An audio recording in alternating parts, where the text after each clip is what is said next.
Oye, comencemos. Una flor de un jardín que solo ayer brotó, pétalos color de luna y tallo forrado en sol. Medellín tiene aire de tango. Una flor se perdió porque su jardinero a la tierra la trasplantó. Hace 100 años nació un escritor colombiano que contó el trasegar de los campesinos hasta la ciudad y cómo sus sueños se convirtieron en desarraigo. Medellín no estaba lista para recibirlos y en ese escenario de violencia los recién llegados encontraron en el tango la música que contaba sus tristezas y en Gardel la voz que los interpretaba. Tal vez porque al morir en Medellín el llamado zorzal criollo se convirtió en uno más de ellos. Aire de Tango, publicada en 1973, recrea la ciudad que se considera más tanguera que la misma Buenos Aires. De la mano de esta obra de Manuel Mejía Vallejo, ingresemos a las entrañas de ese Medellín, de la noche, la farra, el puñal, la amistad y la muerte. Tener buen compás en la pista. Nos acompaña en este episodio el escritor Juan Diego Mejía. Tener gracia en la sangre y buen compás en la pista. Métasele al tango pa' que se joda, cantándolo o bailándolo. Cantar pa' afuera es otro cantar, pero cantar pa' adentro, al punto que uno tiene que callar o se ahoga. Manuel Mejía Vallejo. Vea, cuando cierta cosa sucede, uno sabe que toda su vida vivió para que esa cosa sucediera. Bailar tangos y cumbias, matar a un hombre. Esta introducción nos sirve, Juan Diego, para remontarnos a la obra y para introducirnos en Manuel Mejía Vallejo y en Aire de Tango, y también en un Juan Diego que fue alumno de Manuel Mejía. ¿Cómo tocaste vos la puerta de él para esos encuentros de la Biblioteca Pública Piloto?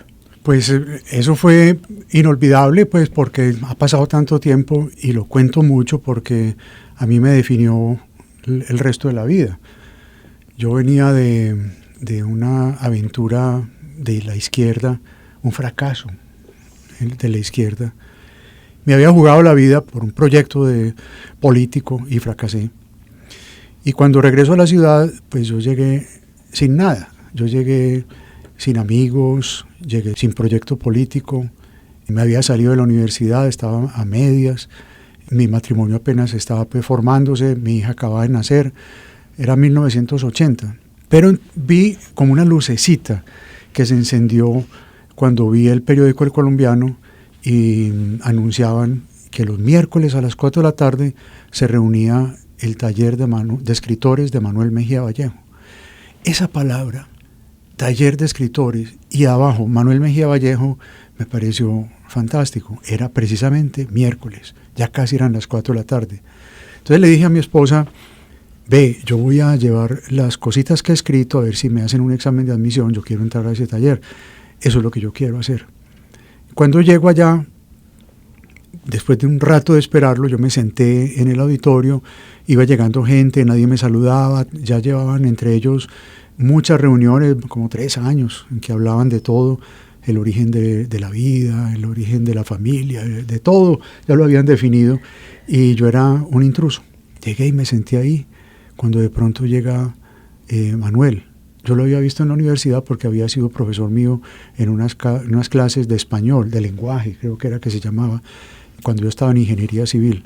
Me le fui derechito y le dije, don Manuel, yo soy tal y quiero presentar un examen a ver si usted me recibe acá. Me dijo, no, maestrico, sentate ahí y ahí vas oyendo y me vas pasando cosas. Eso es muy sencillo. Pero yo me senté ahí y desde entonces creo que estuve religiosamente cada miércoles durante casi 2 años, a las 4 de la tarde. Él hablaba, yo lo oía y todos éramos hipnotizados con la palabra de él. Pero yo creo que esos son Eso da para muchas más conversaciones, pero siempre lo pienso es como la tabla de salvación cuando yo me estaba ahogando, y era Manuel. Qué maravilla tener ese recuerdo y justamente pues del maestro. No hay límite, dijéramos, como en este regreso del tiempo que estamos haciendo, porque justamente en este episodio queremos abordar ese Manuel Mejía Vallejo y ese alumno que fuiste vos, así que podríamos seguir, dijéramos, haciendo terapia a través de este personaje y de ese encuentro semanal. Manuel Mejía Vallejo al final te terminó leyendo, o el decir, no, maestro, siéntese ahí vamos. Es que era realmente un maestro como que no se sentía voy a calificar, sino aquí construimos, aquí vamos creando. No, todo lo contrario. Él tenía, Manuel era muy, digamos, en el buen sentido, montañero, chapado a la antigua, todo en el buen sentido, porque eso también se presta para otras cosas. Pero fíjate que Manuel sí leía todo lo que uno le entregaba. Siempre nos advertía, si no tenés copia, no me la entregues. Que yo me emborracho y se me pierden esas cosas, tenés que tener copia. Entonces uno trabajaba a máquina y papel carbón, ¿cierto? Estamos hablando de los 80. Sí, me acuerdo de la caricatura esa de un niño aterrado porque una impresora va imprimiendo en tiempo real, a medida que uno escribe, va imprimiendo. Y era la máquina de escribir. Y entonces le pasamos los trabajos. Lo leía la noche anterior y terminaba de leer. Él llegaba a la biblioteca antes del taller y se sentaba a leer ahí en la oficina del director, que en ese entonces era Juan Luis Mejía. Y nos ponía calificación de 1 a 5. La primera vez que me calificó, me dijo, ¿quién es Juan Diego Mejía? Nadie me conocía. Entonces yo levanté la mano y todos miraban qué le iban a decir, pues, y además cierto morbo, porque cuando iban a hablar del trabajo de alguien había un morbo flotando, ¿cierto? A ver, ¿será que le van a dar duro? ¿Qué va a pasar? ¿Lo van a destruir? Sí, ojalá que o lo le va a ir destruyan, bien. Un competidor menos. Sí, uno menos aquí en el club. Pero dijo, soy yo, me dijo, maestrico, 5 admirado. ¿A 5? 5 admirado. Como los viejos maestros. Casi más que 5. Entonces, así fue, y yo creo que eso sirvió para que él me parara bolas en los siguientes trabajos, porque el primero tuvo suerte, entonces ya después era como más interesado. El baile seguía, como quien dice, después de arrinconar al difunto. No fuera a estorbar el pespunteo. Para tirar paso, nadie les ponía gorra. Aquí vamos amenizándonos con este aire de tango en esta conversación, y justamente se dice que él en el taller tenía una taza, no sabemos si de café, de ron, ¿vos sabés de qué era? Era un vaso, varias veces tuvo un vaso que parecía de agua, pero era de aguardiente. Él se tomaba uno en la oficina del director, y después, antes de irse para donde nosotros, lo volvía a llenar. Allá le mantenían aguardiente y ron. Y la mayoría de las veces ya después fue tomando ron con Coca-Cola. Y hay una anécdota que yo me acuerdo mucho de Manuel, porque uno iba a la finca de él y él lo único que decía es, no se preocupen, aquí siempre hay licor, lo que nadie trae es Coca-Cola. Entonces yo siempre tengo Coca-Cola. Y tenía una pieza llena de Coca-Colas. El tipo era muy previsivo. Entonces era ron con Coca-Cola. Me acuerdo que Cobo Borda escribió un bello artículo que se llamaba Las virtudes del ron con Coca-Cola, hablando de la palabra de Manuel. Él decía que el ron con Coca-Cola producía una palabra exquisita, deliciosa, llena de anécdotas, de buenos chistes y de buena palabra, porque nunca hablaba mal de la gente. Manuel siempre era un tipo muy raro, siempre hablaba bien. A veces se le soltaba algo como que le había pasado, entonces lo lamentaba, pero por lo general siempre hablaba bien de la gente. Y Juan Diego, ya tú dices, estuviste en la finca, es decir, ese grupo que pertenecía al taller de escritores, armaron un grupo de amigos que trasladó el tema, dijéramos, académico, si se quiere el término, para convertirse en su gallada, en su barra, en su combo. No hubo tal. No hubo acuerdo, no hubo un manifiesto, no hubo nada, simplemente como un imán, que era Manuel, y como él siempre era tan amable, él lo hacía sentir a uno igual. Uno se le olvidaba que él había sido premio Nadal, que había ganado el premio Vivencias con aire de tango, que era el escritor más reconocido después de Carrasquilla. a uno se le olvidaba eso porque él le hablaba a uno de tú a tú. Entonces, después de que se acaba el taller, uno se sentía como con fuerzas para ir otra vez a la oficina del director y allá estaba Manuel.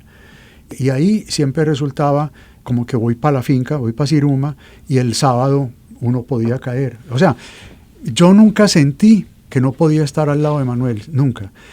Lo que pasa es que los otros compañeros, muchos no lo hicieron. O sea, no éramos todos los del taller los que íbamos allá. Uh-huh. A veces se hacía paseos. Había una compañera que quisimos mucho, Ana Cecilia Sanín, que tenía una finquita en la carretera Las Palmas, y una vez hizo una fiesta para que fuéramos allá. Pero realmente era una encerrona para llevar a Manuel a la finca y para tener el privilegio de tener el Santísimo expuesto, ¿cierto? Sí. Juan Diego, hagamos una composición del lugar, de cómo era ese taller. Manuel se ubicaba al frente de ustedes, en una tarima más alta. ¿Cuántos alumnos eran? Era el auditorio que se llamaba, en ese entonces se llamaba el auditorio Manuel Mejía Vallejo. Era en el segundo piso de la biblioteca. Lo que pasa es que eso ha cambiado mucho, pero todavía se podría recomponer, o sea, uno subiendo al segundo piso de hoy de la biblioteca, uh-huh, tirando no hacia la Torre de la Memoria, sino hacia el otro lado. Como hacia la zona del ingreso, donde se encuentra uno con el mural de Pedronel. Exacto, uh-huh, ahí quedaba el auditorio. Las sillas eran sillas normalitas, no había tarima. O si había una tarima era muy pequeña y había una sillita y una mesa. Con el, ya sabemos para qué, ¿cierto? Con el líquido. Y Manuel hablaba y por mucho tiempo también estuvo fumando. Después Manuel dejó de fumar. Pero lo que sí no dejó nunca fue de tomar. Entonces nosotros llegábamos, nos sentábamos, cogíamos puesto, cogíamos ventanilla, como para estar cerquita de él. Era muy importante que él nos viera, pues como que se acordara de nosotros, porque tanta gente que le hablaba. Y uno quería de todas maneras ser privilegiado, estar al lado de él. La banda sonora que nos acompaña rinde un homenaje al bandoneonista antioqueño Pepe de Lugo, quien falleció en el 2013. Las canciones son interpretadas por la agrupación Las Minorías. Escuchamos en este episodio Clara Inés. Una flor de un jardín que solo ayer brotó, pétalos color de luna y tallo forrado en sol. En el huerto del cielo una flor se perdió, porque su jardinero a la tierra la trasplantó.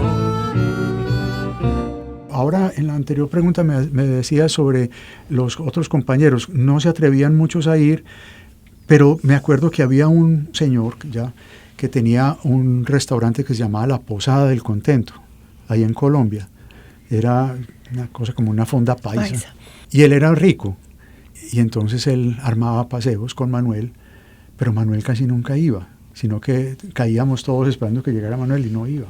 Me acuerdo una vez de una borrachera de uno de ellos, de un gran amigo que recuerdo con mucha nostalgia porque ya murió, que es José Libardo Porras, una borrachera en la que él era un hombre casi 2 metros, muy callado, muy silencioso, absolutamente silencioso, y cuando hablaba cosas muy certeras, pero lo que sí no paraba nunca era de tomar, y tomar aguardiente, y fumaba y tomaba aguardiente, y siempre estaba parado. Y de pronto ocurrió algo muy, muy gracioso, fue porque él se fue de bruces al piso, como si los pies fueran con bisagras.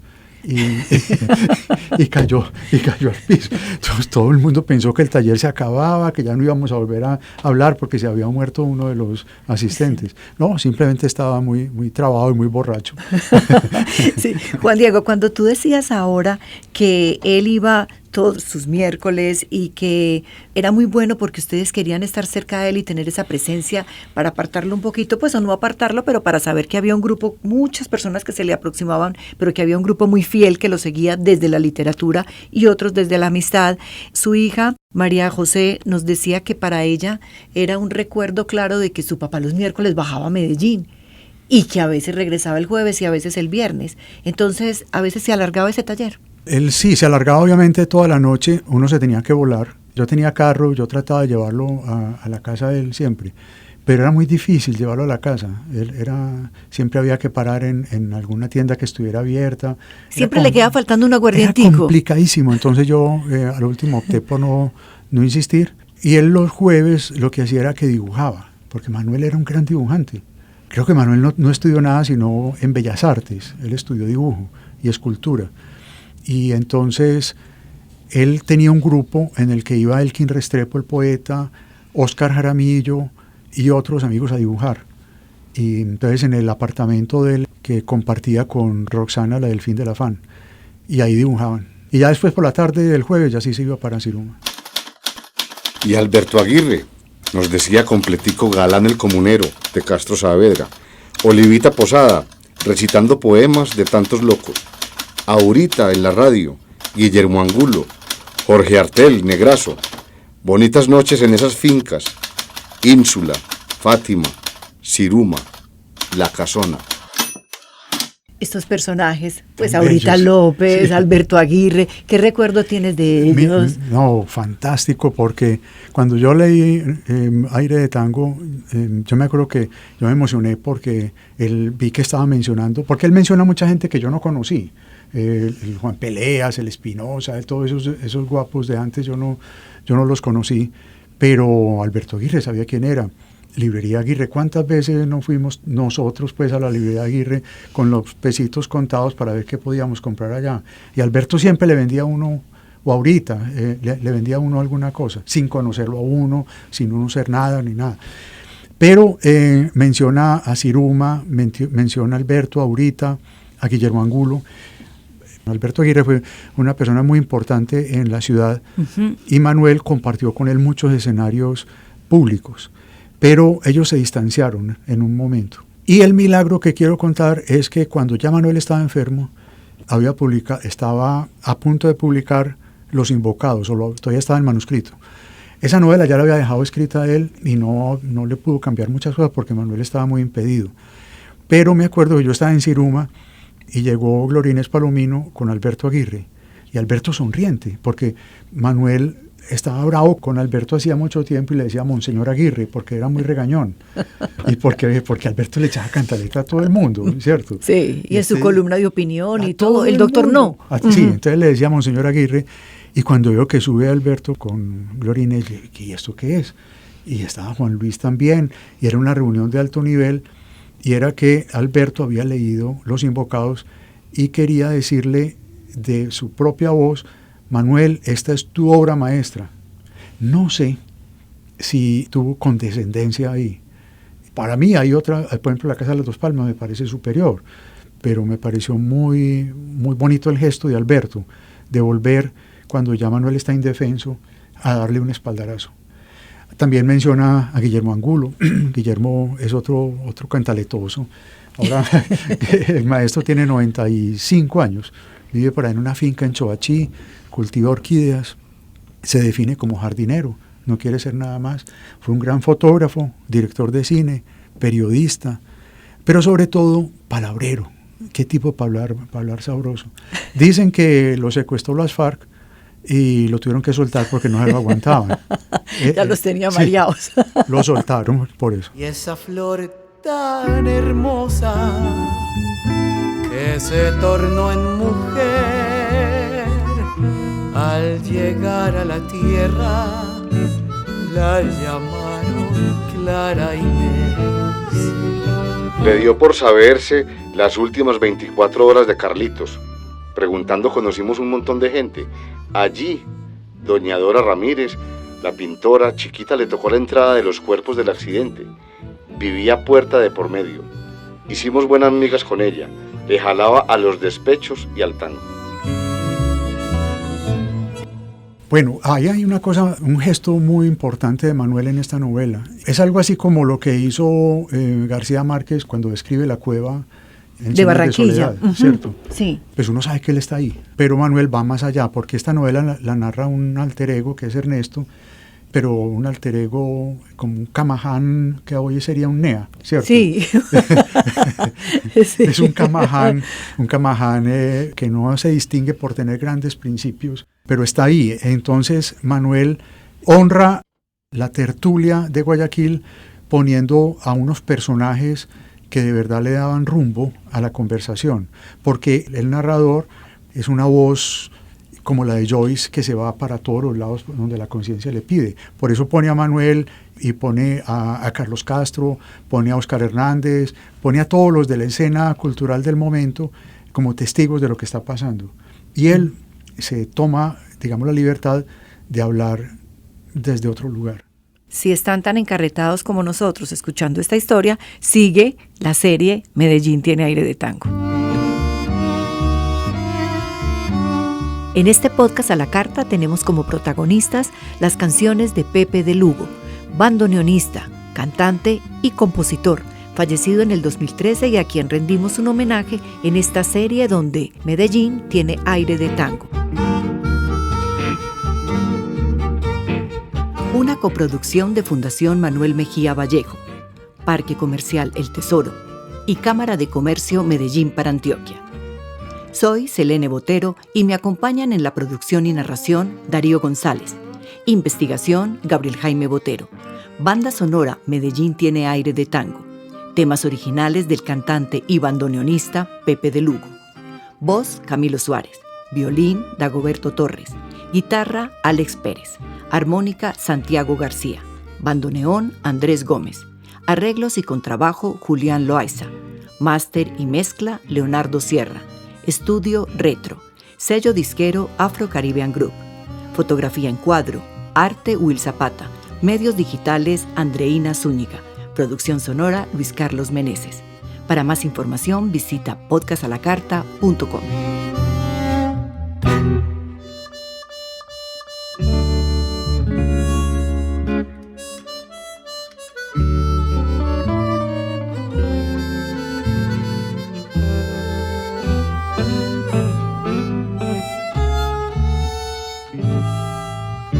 Una flor de un jardín que solo ayer brotó, pétalos color de luna y tallo forrado en sol. En el huerto del cielo una flor se perdió porque su jardinero a la tierra la trasplantó. Al despertar la aurora de un nuevo amanecer, esa flor tan preciosa se convirtió en mujer. El jardín de la vida le dio todo su aroma, con las más bellas flores le bordó una corona.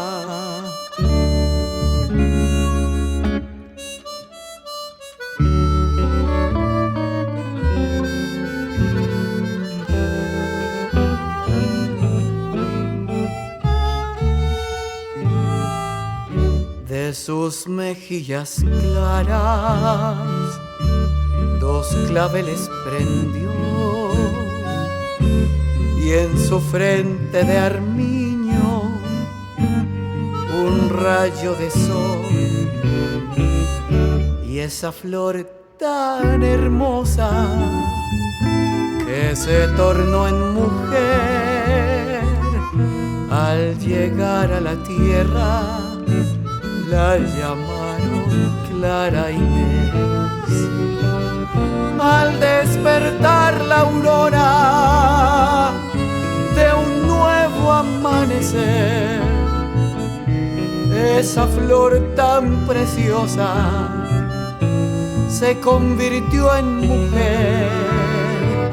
El jardín de la vida le dio todo su aroma, con las más bellas flores le bordó